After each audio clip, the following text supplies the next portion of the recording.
Today, what we are going to be demonstrating is what cryogenic liquids can do to an object with high water content. But first, you should know some things about what makes an object hot or cold. In this notepad, the atoms are always moving. If an object is colder, the atoms move less. If an object is hotter, then the atoms move more.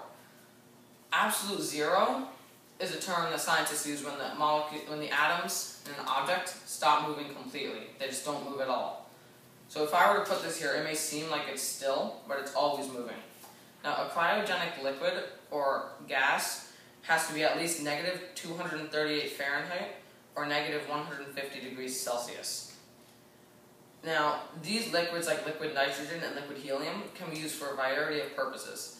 People can use them to cool food, to actually make ice cream, and for electric power transmission, they can cool underground power lines where heat cannot escape. Now, our demonstration here,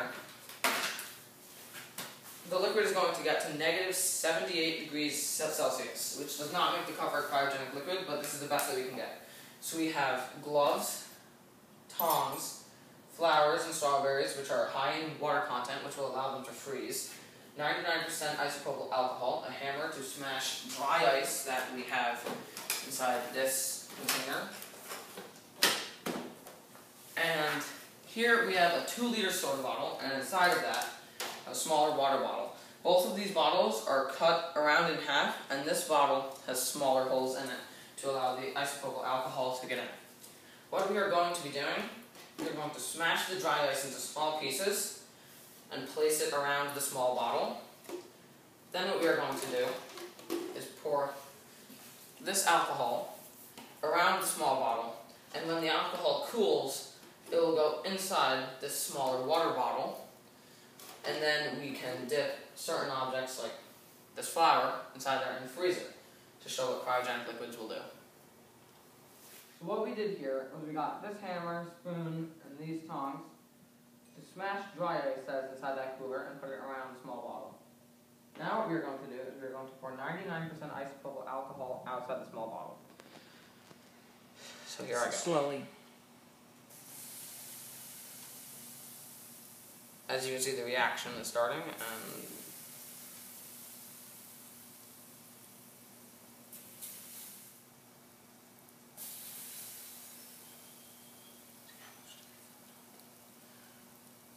I can actually see the frost forming on the sides of the bottle. That is really cool, actually.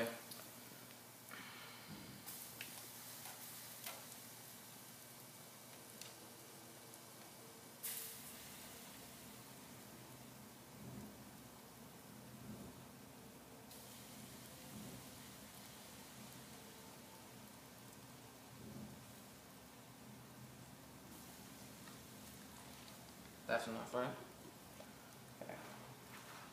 So now You have to wait for it to stop. the reaction to stop, so that we can actually see what we're doing. But in the meantime, you see the strawberry? It is unfrozen. If we drop it, it stays together.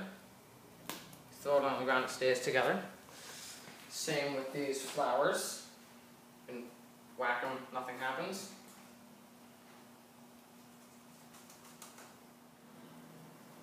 Well, let's just wait another 2 seconds.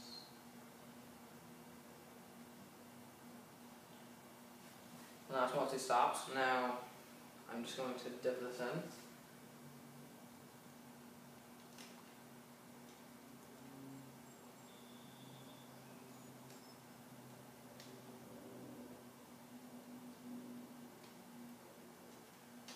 Just let that rest there. And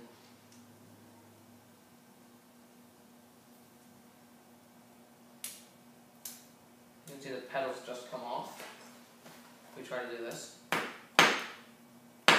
Smashes in our little flakes all over the place. Just add some more of this.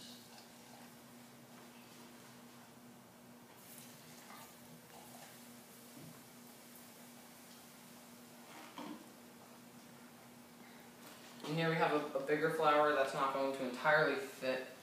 It's at the small little plastic bottle, so it might come out looking a bit deformed.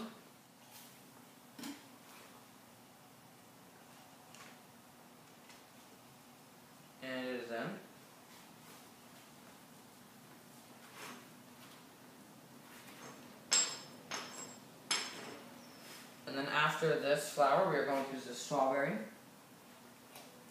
I can actually see the isopropyl alcohol in the bottom.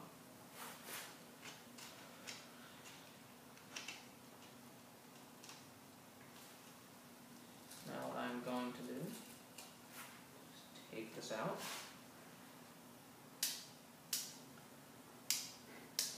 See these little flakes. This is actually really funny. Wow.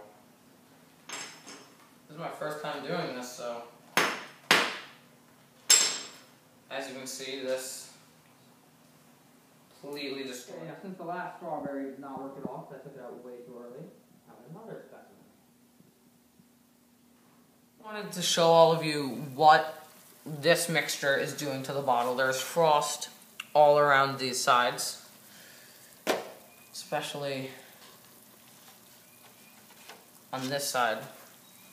I'm not sure how well it's going to show up on camera, but it looks really cool. There's little ice crystals all over the bottle. So yeah.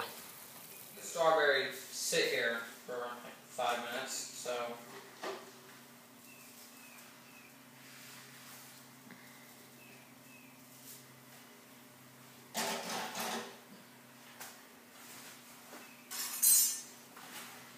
this is definitely frozen, so